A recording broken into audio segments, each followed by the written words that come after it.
नमस्कार, मैं आप सभी का स्वागत करता हूं इस यूट्यूब चैनल पे।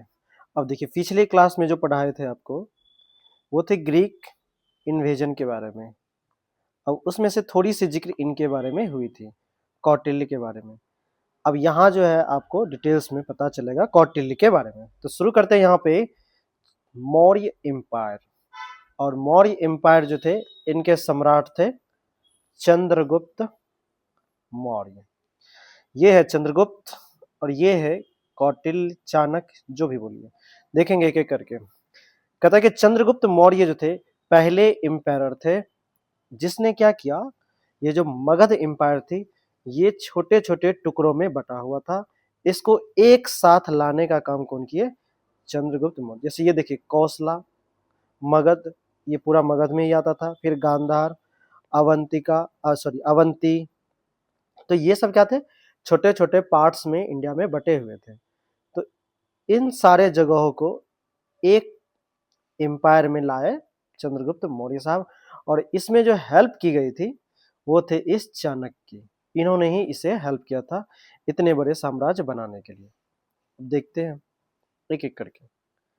चलिए, अब कह रहा है कि he expand his empire to the edge of Iran. तो मौर्य एम्पायर जो है लास्ट कहां तक थी इसकी एरिया? तो ये एरिया था आपका, इधर वाला रीजन जो है ईरान, यहां तक थी लास्ट। फिर कह रहा है क्या, चाणक्य साहब कौन थे? तो चाणक्य का रियल नाम है विष्णुगुप्त और इसे कौटिल्य भी नाम से जाना जाता है चाणक्य टेक्स्ट में। ये कौन थे? तो ये एक ब्राह्मण स्कॉलर थे, ये एक टीचर थे तक्षशिला यूनिवर्सिटी में। उसके बाद फिलोसफर थे, इकोनॉमिस्ट थे और जूरिस्ट भी थे। मतलब एक साथ सारे सब्जेक्ट की नॉलेज थी इनके पास। और इनको जो है प्रैक्टिकली पॉलिटिक्स और शार्प स्ट्रेटजी के लिए जाना जाता था। ये भी आगे देखिएगा कैसे इन्होंने योजना बनाया और चंद्रगुप्त मौर्य को मौर्यन एम्पायर बनाया। देखिए करा कि रोल क्या था मौर्य एम्पायर में। तो इन्होंने चंद्रगुप्त मौर्य साहब को सिलेक्ट किया और चंद्रगुप्त मौर्य साहब को क्या किया, राजगद्दी पे बैठाया। कैसे बैठा? तो मौर्य एम्पायर में पहले जो राजा थे, मतलब मगध के, वो थे नंद डायनेस्टी। और नंद डायनेस्टी को उखाड़ फेंका किसने? कौटिल्य ने। बोला तो जाता है कि चंद्रगुप्त साहब, लेकिन कंट्रीब्यूशन किनका था? कौटिल्य साहब का। अब इसने क्या किया, ये कौटिल्य साहब जो थे चंद्रगुप्त को बहुत मदद किया, खास करके इंडिया को यूनाइट करने में। और पूरे एरिया को एक करके बनाया गया मौर्य एम्पायर।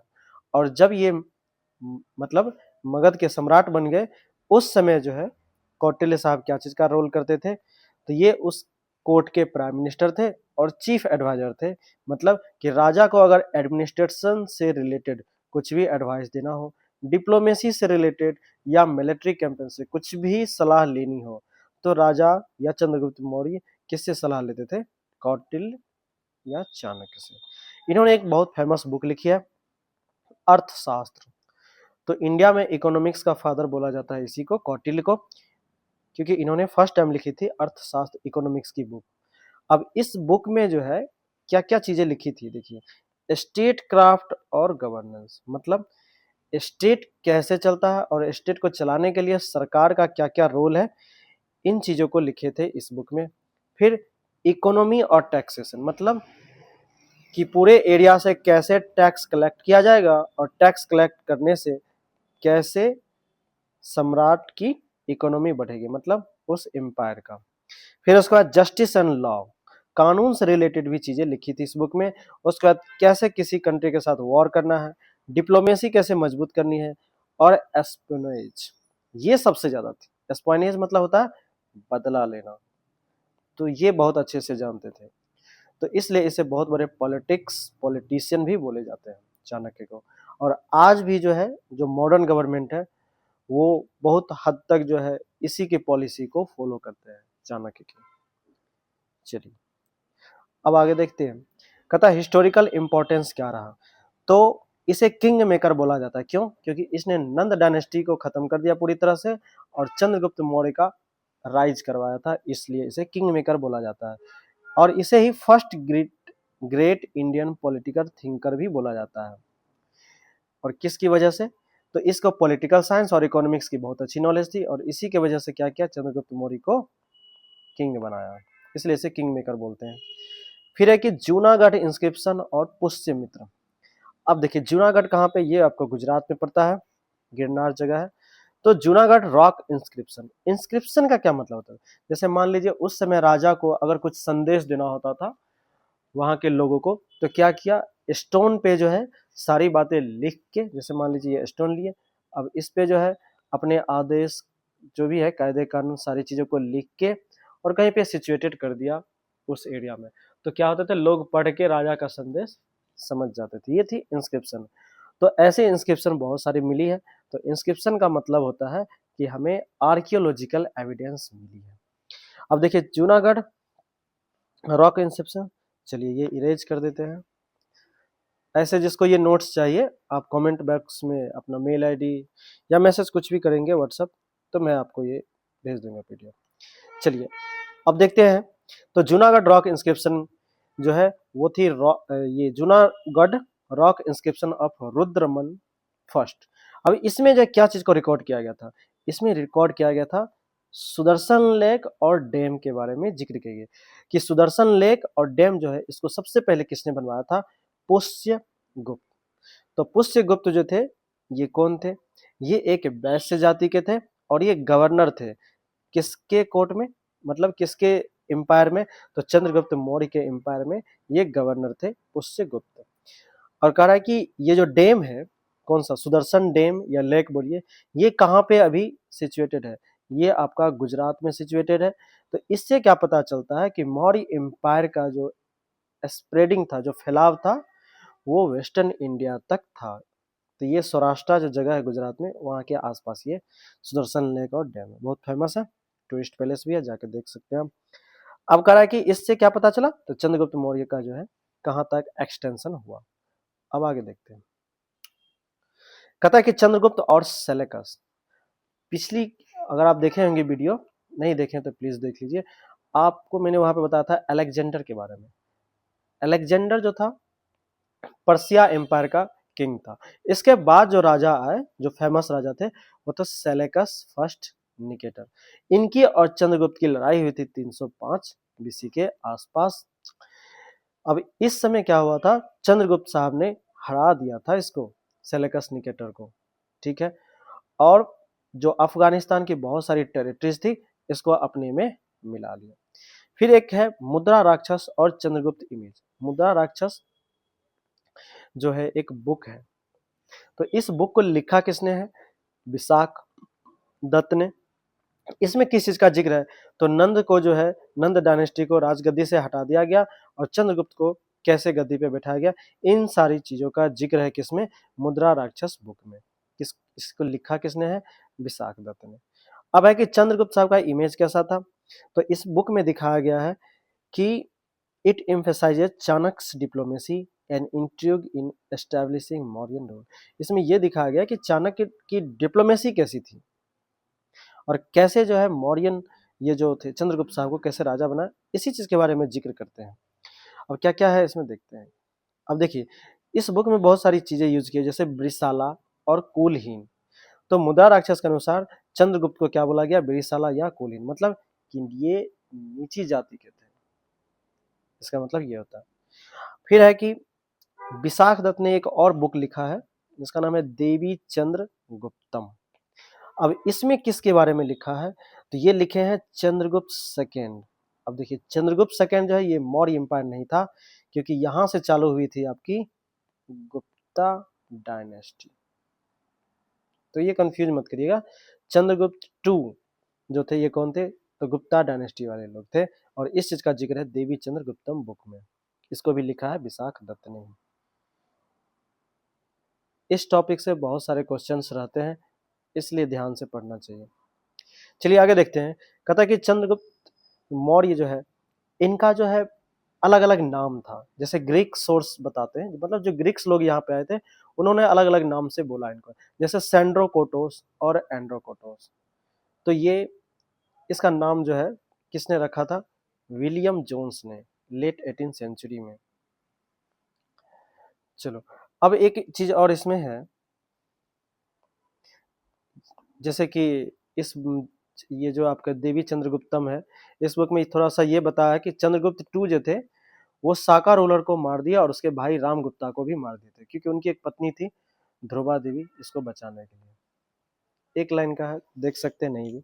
चलिए अब देखिए, कहता है कि क्लासिकल ऑथर्स जैसे एरियन, उसके बाद प्लूटार्च और जस्टिन, इन्होंने जो है सेंड्रोकोटोस मतलब चंद्रगुप्त को क्या बताया, तो एक पावरफुल रूलर के रूप में बताया, और बताया कि अलेक्जेंडर से इनकी लड़ाई हुई थी और बाद में ये मगध के राजा बने थे, ऐसा इन लोगों ने बताया। ये भी ग्रीक से ही आते थे।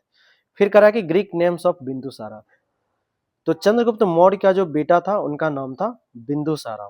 बिंदुसारा को औमित्रोचटेस या औमित्र घटा बताया। इसका मतलब होता है जो दुश्मन का सफाया कर दे जड़ से, उसको बोलते हैं औमित्र घटा, ये ग्रीक वर्ड है। अब देखिए, कह रहा है कि जैन ट्रेडिशन के अनुसार अगर माने तो बिंदुसारा का जो नाम है वह सिंहासेन। फिर उसके बाद कुछ टेक्स्ट में जो है इनकी माता को नाम बताया गया दुर्धारा, जो चंद्रगुप्त की रानी थी, मतलब इनकी माता का नाम जो है कहीं कहीं बुक में दुर्धारा बताया गया। चलिए अब आगे देखिए, कहता है events and revolves under Bindusara, तो बिंदुसारा के कार्यकाल में कितनी सारी लड़ाई हुई, कैसे हुई। अब देखिए, कहता है कि दिव्य वादन रिकॉर्ड्स, अब ये जो है एक बुक है दिव्य वादन, तो इसमें जो है तक्षशिला की जो लड़ाई हुई थी बिंदुसारा के रीन में, जिसको क्षेत्र रीन मतलब इनके क्षेत्र में, इनके शासन में, तो बिंदुसारा की लड़ाई हुई थी तक्षशिला में। तो बिंदुसारा ने क्या किया था, अपने बेटे को भेजा था अशोक को। अब देखिए, चंद्रगुप्त, चंद्रगुप्त का बेटा का नाम यहीं से याद रखिए बिंदुसारा, और बिंदुसारा का बेटा का नाम है अशोक। तो अशोक जो है उसको उस समय गवर्नर बना के भेजा गया था उस एरिया में एडमिनिस्ट्रेटिव कंट्रोल करने के लिए, या जो लड़ाई चल रही थी उसको सप्रेस करने के लिए, और अशोक जो है वहां पे गए और सही में सप्रेस भी किए, लड़ाई को खत्म कर दिए थे। फिर करा कि फॉरेन एम्बेसीज एंड गिफ्ट्स, मतलब कि चंद्रगुप्त मौर्य का कैसा रिलेशन था दूसरे देश से, डिप्लोमेटिक रिलेशन कैसी थी। देखिए एस्ट्रेबो ये जो है बताते हैं कि एंटियोकोस फर्स्ट ऑफ द सेलुसड डायनेस्टी, तो सेलुसड डायनेस्टी के एंटियोकोस फर्स्ट जो है ये एक एम्बेसडर के रूप में, मतलब अपना राजदूत के रूप में भेजा बिंदुसारा के कोर्ट में। किसको भेजा था, डेमाकस को। फिर उसके बाद Ptolemy two Philadelphus of Egypt, ये जो है ये है आपके डायनोसियस, इनको भेजा था मौर्यन कोर्ट में। और ये जो है ये जो डायनोसियस है ये दोनों के समय में थे, बिंदुसारा के समय में भी और अशोक के समय में भी। अब कह रहा है कि ये एम्बेसीज जो है, ये जो राजदूत है किस चीज को प्रूव करता है, तो बताते हैं कि मौर्यन साम्राज्य का जो डिप्लोमेटिक रिलेशन था कैसा था हेलेनिस्टिक किंगडम के साथ, मतलब कि मौर्यन एम्पायर का डिप्लोमेटिक रिलेशन कैसा था, तो बहुत अच्छी थी, बहुत देशों के साथ इनके अच्छे रिलेशंस थे। अब देखिए बिंदुसारा फेमस रिक्वेस्ट, ये कभी कभी क्वेश्चन पूछ लिए जाते हैं कि बिंदुसारा ने जो है एंटियोकस फर्स्ट जो सॉरी एंटियोकस जो है इनको एक मैसेज भेजा था कि आपके देश से मुझे कुछ स्वीट वाइन चाहिए, मतलब इसको हिंदी में बोलते हैं सोमरस। सोमरस मतलब ये दारू है ना, शराब, इसी को बोलते हैं सोमरस। पहले सोमरस बोलते थे, अब शराब बोलते हैं। तो बोला गया कि ये आप सोमरस, उसके बाद ड्राइड फिग्स, ये होती है अंजीर, और एक फिलोसफर। अब यहाँ जो फिलोसफर है ना, एक्चुअली इसको बोलते हैं सूफी, जो सूफी सॉन्ग्स गाते हैं ना, उनको बोला गया था भेजने के लिए। तो एंटियोकस ने जो है ये सारे सामान भेज दी, लेकिन जो सूफी थे उनको नहीं भेजे, मतलब फिलोसफर को नहीं भेजे, और बोले कि philosophers are not for sale, मतलब ये सेल करने की चीज नहीं है। अब है अशोका पोजीशन और एम्पायर, तो कह रहा है कि एम्पायर बनने से पहले अशोका क्या था, अवंती उज्जैन जो था यहाँ के वायसराय थे अपने फादर बिंदुसारा के शासन काल में। कह रहा 269 बीसी में क्या हुआ, ये राजा बने मगध के। किसकी बात कर रहे हैं, अशोक की। और अशोक जब बना मगध का राजा तो लगभग इंडिया को अपने अंदर कब्जा किए करके रखा, मतलब पूरी इंडिया पे शासन कर रहा था। लेकिन कुछ जगह छोड़ के, एक्सेप्शन में कौन है, एक आपका असम है, और साउथ डीप में कन्याकुमारी के आसपास का जगह छोड़ के बाकी पूरा इंडिया इनके कंट्रोल में था अशोक के समय में। अब कह रहा है कि इनके इंस्क्रिप्शन में जो है अशोक को क्या बोला जाता है, देव नाम पिया और देव नाम पिया दासी। इनका मतलब होता है जो भगवान के बहुत बड़े प्रेमी होते हैं। अब है अशोकास धम्म एंड थर्ड काउंसिल। तो अशोक ने जो है बुद्धिस्ट को अपनाया था, तो धर्म प्रचार करने के लिए अलग अलग सभाएं की जाती थी। तो उसी तरह से थर्ड काउंसिल जो की गई थी, तो इसमें क्या किया गया था, जो थर्ड काउंसिल की गई थी, तो बोलता है कि यह एक नया रिलीजन नहीं था, सिर्फ एक मोरल कोड था। मतलब कि जो थर्ड काउंसिल था, इसका उद्देश्य था कि parents, teacher, kindness, non violence, truthness, tolerance, ये सब की जाए। लोगों की सम्मान करनी चाहिए, हिंसा नहीं करनी चाहिए और सभी मानवों के लिए वेलफेयर का काम करना चाहिए। अब देखिए एक श्रीलंकन बुक है दीप भाम्स और महाभाम्स, इसमें जो है थर्ड बुद्धिस्ट काउंसिल का जिक्र किया गया है कि कहाँ पे हुई थी, ये इंपॉर्टेंट है। पाटलिपुत्रा पटना में है। थर्ड बुद्धिस्ट काउंसिल यहीं पे हुई थी, पाटलिपुत्रा में। और उस समय राजा थे अशोक, और इस समय लीड कौन कर रहे थे, मोगली पुट्टा तीसरा प्रेसिडेंट थे। चलिए अब कह रहा है क्या, types and locations of inscription. कितने मेजर रॉक एडिक्ट्स हैं, मतलब ये इंस्क्रिप्शन थे, तो लगभग 14। अब ये सारी जगहें थी, ये तो याद नहीं रख पाइएगा, जरूरत भी नहीं है। हाँ, मेंस राइटिंग कर रहे हैं आप तब जरूरत है।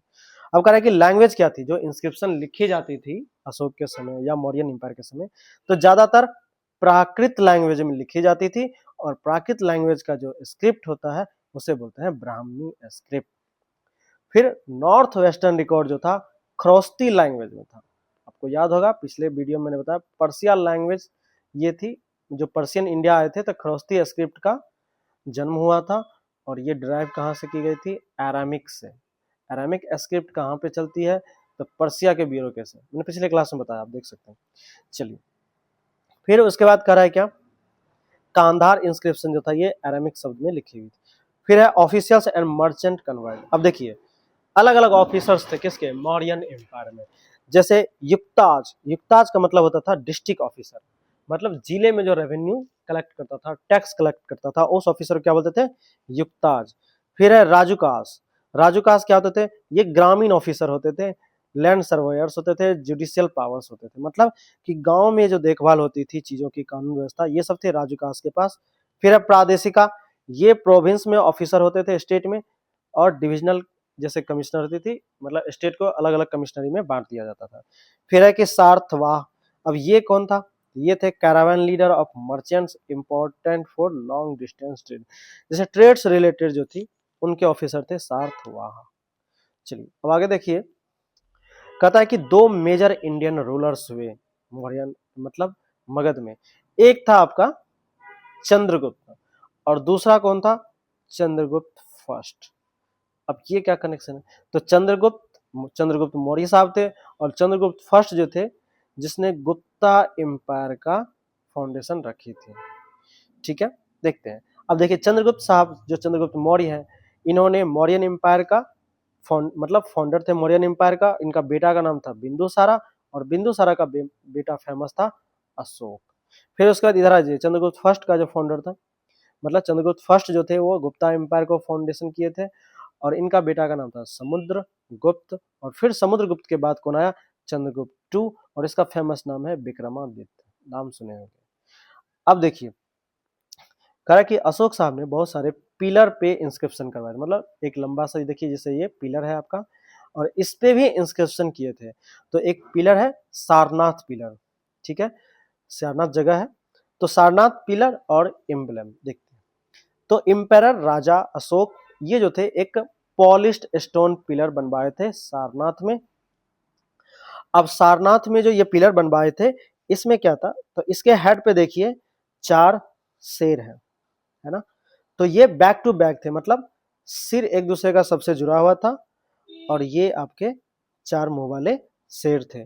फिर उसके बाद जो है ये जो है शेर जो थे किस चीज को दिखाते हैं, तो रॉयल पावर और बुद्ध धर्म, सॉरी ये जो धर्म था बुद्ध धर्म, उसको कैसे फैला रहे थे, इस चीज का प्रतीक है कौन, ये जो है 4 लायन जो थे एक साथ, स्टोन पिलर था सारनाथ में वहां पर। अब देखिए फिर कहता है क्या, independent India and adopted this lion capital as national emblem. तो आजादी के बाद जो है ये जो हमने क्या किया, इस सारनाथ पिलर में जो ये लाइन वाला है इसको हमने नेशनल एम्बलम के रूप में एक्सेप्ट किया। अब सारनाथ जगह कहाँ पे है, ये आपका यूपी में है। अब इसी के नीचे देखिए ये यहाँ पे चक्र बना है, अशोक चक्र जिसको बोलते हैं, इसको हमने क्या किया, अपने नेशनल फ्लैग के बीचों बीच ये लगाया हुआ है। तो पूछेगा ये कहाँ से लिया गया था, तो सारनाथ पिलर जो थी वहां से। इसको बनवाया किसने था, इसको बनवाया था अशोक ने, राजा अशोक। ठीक है, चलिए अब नेक्स्ट देखिए, करा कि डेसिफरिंग अशोकाज इंस्क्रिप्शन। तो अशोका का जो इंस्क्रिप्शन था उसको पहली बार किसने पढ़ा था, जेम्स प्रिंसेप ने। कब, 1837 में। क्योंकि ये जो थे जेम्स प्रिंसेप पहली बार जो है ये एंशियंट ब्राह्मी स्क्रिप्ट को पढ़ के बताया था क्या लिखा है। तो इसी में बताया गया था कि अशोक जो है इनको क्या बोला गया था, देवनाम पियादासी। अब है कि पहले क्या सोचा गया कि ये श्रीलंकन जो राजा है उसके बारे में लिखा गया, लेकिन बाद में ये कंफर्म हो गया कि नहीं, ये जो बुक थी दीपभाम्स और महाभाम्स, इससे क्या पता चला कि नहीं ये टाइटल अशोक के लिए था। फिर उसके बाद कर्नाटक में जो है 1915 में मिला था मस्की इंस्क्रिप्शन, और इस इंस्क्रिप्शन में सीधा सीधा लिखा था देवनामपिया अशोक। तो कह सकते हैं कि ये टाइटल जो है अशोक को ही दिया गया था। ये बहुत फेमस टाइटल है, देवनामपिया देवपिया दासी। ये अक्सर क्वेश्चन बैंक में आप देखेंगे तो दिया रहेगा किन के नाम पे था ये टाइटल। चलिए अब देखते हैं खरोस्ती स्क्रिप्ट। कहता है कि मेनली कहाँ पे यूज होता था, नॉर्थ वेस्ट इंडिया मतलब गांधार रीजन में। फिर कह रहा है कि ये ब्राह्मी की तरह नहीं, मतलब ब्राह्मी में क्या होता था, लेफ्ट टू राइट, जैसे ऐसे में लिखो लेफ्ट, जैसे आप ये सॉरी इधर से, ये आपका हो गया लेफ्ट ए बी सी, तो ये क्या हो गया लेफ्ट टू राइट। तो लेफ्ट टू राइट किस में लिखी जाती थी, खरोस्ती स्क्रिप्ट में। ब्राह्मी में क्या होता है, इधर से राइट टू लेफ्ट, मतलब ए लिखे बी लिखे सी, ये चीज। ठीक है, तो मॉडर्न अरेबिक और उर्दू में ऐसा ही लिखा जाता है। अब है कि अशोका विजिटेड लुम्बिनी। लुम्बिनी क्या था जी, तो लुम्बिनी जगह पे बुद्ध भगवान का जन्म हुआ था, और वहां पे ये इसलिए गए हुए थे अशोक। और यहाँ पे जाने के बाद चूंकि ये जगह क्या था, भगवान बुद्ध का जन्म स्थान था, तो इसलिए यहाँ पे बहुत सारी जो टैक्स थी वो छूट कर दिया गया था। जैसे 1/6 to 1/8 ऑफ द प्रोड्यूस, मतलब अगर आपने 8 केजी राइस प्रोड्यूस किया तो 1 केजी राइस किसको देना पड़ेगा, वहां की सम्राट सरकार को देना पड़ेगा। फिर है कि गुज्जर माइनर रॉक एडिक्ट। अब ये क्या था, तो ये आपका दातिया डिस्ट्रिक्ट ऑफ मध्य प्रदेश में है। इस इंस्क्रिप्शन में क्या है, तो main route linking Ujjain with Bharoch. तो भरोच और उज्जैन से जो लिंकिंग था ये इस इंस्क्रिप्शन में बताया गया है। अब कह रहा है कि इसमें जो है अशोका के मॉरल मैसेज भी लिखा हुआ था इस इंस्क्रिप्शन में। क्या लिखा था, important trade and travel route so that many people could read or hear them, मतलब कि लोग जो आसानी से ट्रेवल कर सके, वहां पे पहुंच सके उस जगह पे। तो यही मोरल कोड उस पर लिखा हुआ था इस इंस्क्रिप्शन में। उतने इंपॉर्टेंट नहीं है लेकिन कभी कभी एग्जाम में पूछ लिए जाते हैं। अब देखिए कलिंग वार, ये बहुत फेमस है, ये बताते हैं। कलिंग वार जो था इसमें क्या होता है, कलिंग के जो राजा थे उसको अशोक ने जीत लिया था, और ये चीजें कहाँ पे लिखी है, 13 रॉक एडिक्ट पे ये चीज लिखा गया, क्लियर कट एविडेंस है कलिंग वार का। और यहीं से क्या चीज हुआ था कि अशोक जो थे इनकी मतलब सोच बदल गई। ये जो मारकाट वाली भावना थी ना ये यहाँ से बदल गई। काफी सालों के बाद जो है, लगभग ये 8 इयर्स आसपास, फिर बाद में इसे बहुत अफसोस हुआ, किसको, ये अशोक को। और इस इंस्क्रिप्शन पे लिखा हुआ था कि ये जो मैंने मारा मैं माफी चाहता हूँ, मुझसे गलती हो गई, दुनिया भर की चीजें लिखे। मतलब यहाँ से ये अपना कनेक्शन चेंज कर लिया अपनी मेंटली को, और क्या करने लगे, धर्म प्रचार में जुट गए, ज्यादातर मारकाट से दूर हो गए। अब कह रहा है कि पॉलिटिकली और इकोनॉमिकली दोनों तरह से यहाँ पे, जैसे कहने का मतलब है कि जो कलिंग वॉर हुई थी, कलिंग को इसलिए जीता गया था क्योंकि यहाँ से पॉलिटिकल और इकोनॉमिकल कनेक्शन थे। नॉर्थ इंडिया और साउथ इंडिया को जोड़ने वाला जो रीजन था वो कलिंग जगह था, तो इसलिए कलिंग पे वॉर करके जीता गया। ओशियन और ओवरसीज में जो ट्रेड होती थी वहां पे भी दबदबा था किसका, कलिंग राजा का। तो अगर कलिंग का यहाँ पे रहता ज्यादा देर तो मगध मर्चेंट को दिक्कत हो सकती थी, तो इसलिए यहाँ के राजा को हरा दिया गया था। फिर उसके बाद दक्कन में भी जो है कलिंग का ही कंट्रोल था, तो इन सारी के वजहों से कलिंग वॉर में कलिंग राजा को जीत लिया गया था। चलिए अब देखिए, कहता है कि first rock edict ban on killing, मतलब ये जो 14 13 14 ये मतलब ये इंस्क्रिप्शन थे जो रॉक पे लिखे गए थे, तो इसमें पहला रॉक एडिक्ट में क्या लिखा गया था? फर्स्ट रॉक एडिक्ट में जो है अशोका ने ऑर्डर दिया कि no living being should be slaughtered और offered in animal sacrifice in his reign. उनके शासनकाल में कोई भी जानवर की बलि नहीं दी जाएगी और ना ही किसी जानवर को काटा जाएगा, मतलब बलि दिया जाएगा। अब देखिए, खुद जो है रॉयल किचन बोलते हैं राजा अशोक को, इस ये क्या करते थे, मतलब इनकी जो थी रॉयल किचन थी, कहने का मतलब सैकड़ों से लेके हजार तक, मतलब 100 से लेके 1000 की संख्या में जानवरों को काट के उसका भोजन बनाया जाता था। नॉन वेजिटेरियन, मतलब क्या बोलते हैं उसको, नॉन वेजिटेरियन फूड बनाए जाते थे। लेकिन जब ये धर्म को एक्सेप्ट किए, बुद्ध धर्म को, उसके बाद ये सब चीज बंद हो गया और उसके बाद जो हजारों की संख्या में जानवर कटते थे, सिर्फ 3 कटने लगे। 3 में जिसमें 2 पिकॉक होते थे और 1 जो है डियर होते थे। चलिए ये सब चीजें बंद हो गई। अब है कि रॉक एडिक्ट 2 और 13, इसमें क्या था, यवन रूलर्स के बारे में बात था। तो सेकंड, अब इसमें कह रहा है कि सदन संगम एज, जैसे चोला, पांड्या, सत्यापुटा और केरलापुटा, ये सब क्या थे, frontier states outside direct Mauryan control, मतलब मौर्यन जो मौर्यन एम्पायर थे, जैसे मान लीजिए मौर्यन एम्पायर यहाँ तक फैला है, अब इसके बाद दूसरे राजा का बाउंड्री चालू होता है, तो इसको बोलते हैं फ्रंटियर। तो वहां के जो राजा थे, बाउंड्री पे जो कंट्री थे, वहां के राजा से अच्छी कनेक्शन थी। ये सब चीजें लिखी है रॉक एडिक्ट 2 और 13 में। अब कह रहा है कि 13 में क्या था, सेवरल हेलेनिस्टिक यवन ग्रीक किंग्स के बारे में रिलेशंस को दिए हुए थे, जैसे एंटियोकस सेकंड ऑफ सीरिया, फिर उसके बाद ये सब जो है नाम दिए हुए हैं, इनके साथ अच्छे रिलेशंस थे, लिखे हुए हैं इस इंस्क्रिप्शन में।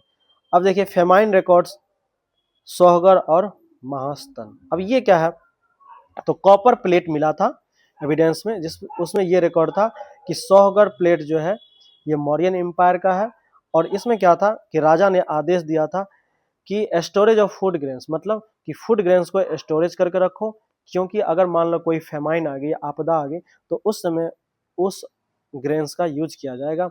फिर है कि महास्तन इंस्क्रिप्शन, अब ये प्रेजेंट डे आपका बांग्लादेश में है। तो कह रहा है कि इसमें जो है official measures for famine relief, मतलब क्या उपाय करेंगे कि फेमिन से या आपातकाल से राहत हो, इस चीज को डिस्क्राइब किया गया था इसमें, इस इंस्क्रिप्शन में, महास्तन इंस्क्रिप्शन में। फिर कह रहा है कि पर्सपेक्टिव ऑफ आर्किटेक्चर, अब देखिए आर्किटेक्चर में भी मौर्यन एम्पायर का जिक्र है। स्तूपा ऑफ सांची, ये है आपका एमपी में, मध्य प्रदेश में, रायसेन डिस्ट्रिक्ट में, ये जो है इसको बनवाया था अशोक ने। अब ये जो है स्तूपा, द स्तूपा ऑफ भरौत, ये आपका है सातना डिस्ट्रिक्ट ऑफ मध्य प्रदेश में। दोनों स्तूपा जो है किसने बनवाया था, अशोक ने ही बनवाया था, और इसको जो है खोज किसने किया था, अलेक्जेंडर कनिंघम। ठीक है, ये स्तूपा क्या होता है, देखिए ये स्तूपा इस शेप का होता है, इसमें जो है एसेज ऑफ बुद्धिस्ट, मतलब भगवान बुद्ध जब मर गए थे तो उनको जलाने के बाद राख, उनका जो राख था, अवशेष था, उसको क्या किया, हर स्तूपा में, गर्भगृह में अंदर में मिट्टी के अंदर दाब के रखा हुआ है। चलिए अब देखिए, कह रहा है कि अमरावती स्तूपा, ये कहाँ पे है आपका, राइट बैंक ऑफ कृष्णा नदी, गुंटूर डिस्ट्रिक्ट है आंध्र प्रदेश में, यहाँ पे। फिर है lord Mackenzie traced this stupa in 1797, तो किसने खोज किया था, लॉर्ड मैकेंजाई ने, सॉरी फॉर माय प्रोनाउंसिएशन। चलिए फिर है धामेक स्तूपा ऑफ वाराणसी, ये किससे रिलेटेड है, ये है आपका गुप्ता पीरियड से रिलेटेड। अब देखिए ये इंस्क्रिप्शन जो लिखा हुआ है ना, इसको बोलते हैं भबरू इंस्क्रिप्शन। ये बहुत फेमस है क्योंकि यहीं से बताता है कि अशोक जो थे बुद्धिस्ट धर्म को अपनाए थे, ये इस इंस्क्रिप्शन में लिखा हुआ है। फिर कह रहा है कि जब बुद्धिस्ट रिलीजन को अपनाए थे अशोक, तो Ashok stopped hunting and starting pilgrimage trip, तो शिकार करना बंद कर दिए और तीर्थ यात्रा पे ज्यादातर जाते थे अशोक।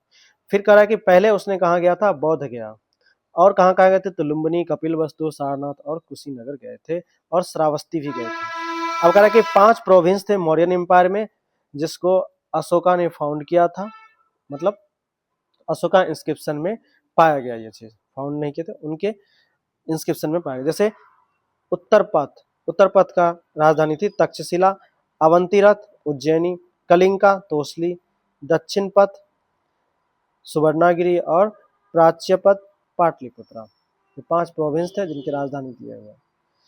अब देखिए कहता है कि मेगास्थनीज एंड इंडिका। तो मेगास्थनीज ये आपके एक जैसे कि चंद्रगुप्त मौर्य के दरबार में ये आए थे, ये एक ग्रीक इन्वॉय थे, एम्बेसडर थे। इन्होंने एक बुक लिखी है फेमस इंडिका। चलिए उस बुक में क्या क्या लिखे हैं उस चीज को हम देखेंगे।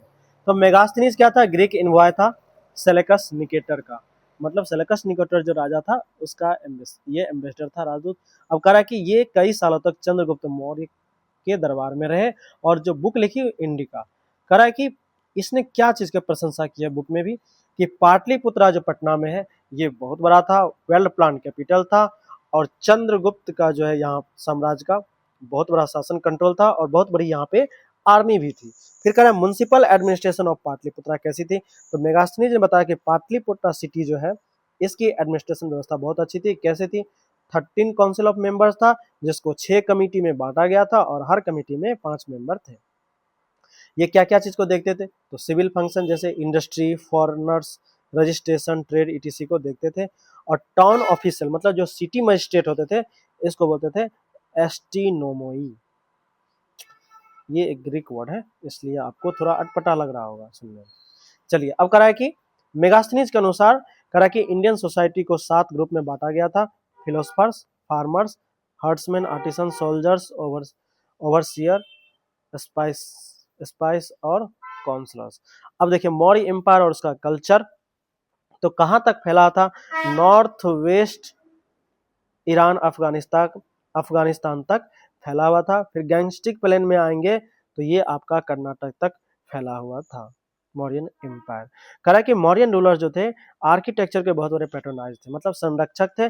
जैसे pillars, places, stupa, literature, religious activity, इनसे जो जुड़े हुए लोग थे इनकी प्रोटेक्शन करते थे और उनके दरबार में बहुत सारे ऐसे लोग थे जो इससे जुड़े हुए थे। अब देखिए कह रहा है कि एंशिएंट रेवेन्यू टर्म भाग और बाली। अब ये क्या है, तो जो टैक्स लगाई जाती थी ना एग्रीकल्चर प्रोड्यूस टैक्स, तो जितना आपने मतलब प्रोडक्शन किया उसका 1/6 भाग मतलब 6 केजी अगर आप प्रोड्यूस किए तो 1 केजी आपको सरकार को टैक्स के रूप में देना पड़ेगा, इसको बोलते थे भाग।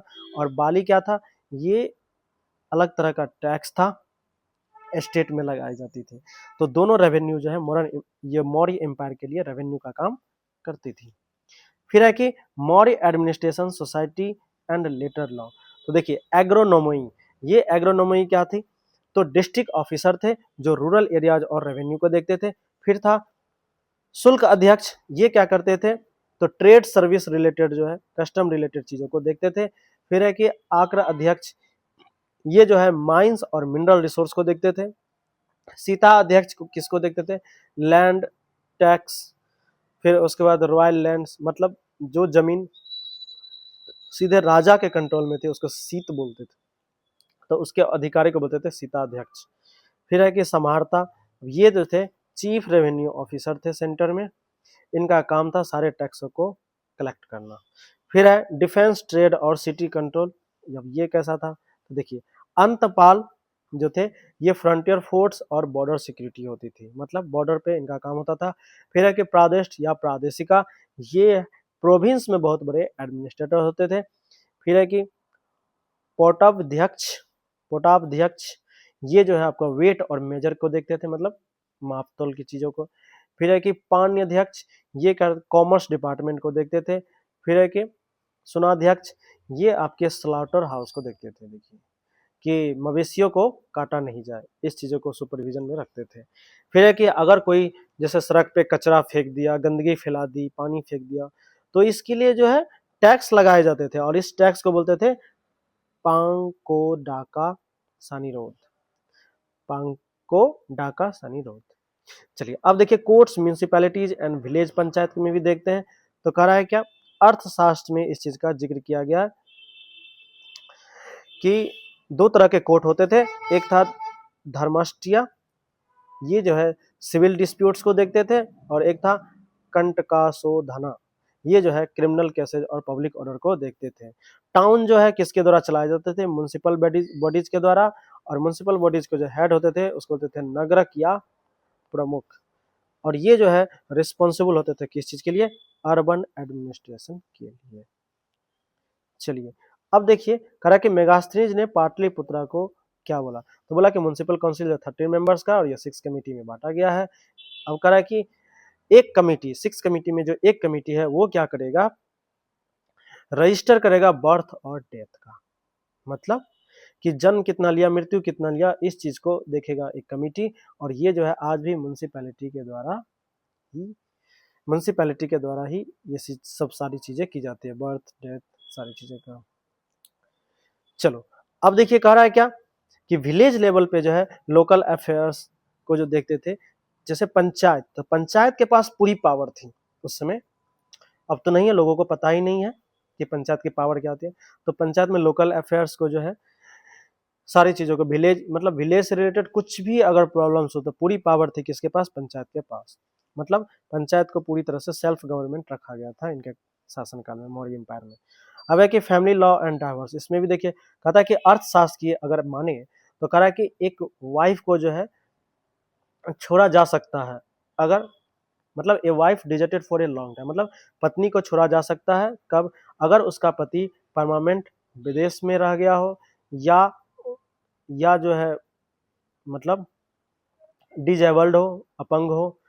फिर उसके बाद हस्बैंड जो है चाहे तो वाइफ को छोड़ सकता है, अगर वो बैरन हो, मतलब बांझपन हो, बच्चे पैदा नहीं कर सकते, तो उनको हस्बैंड जो है पत्नी को छोड़ सकता है।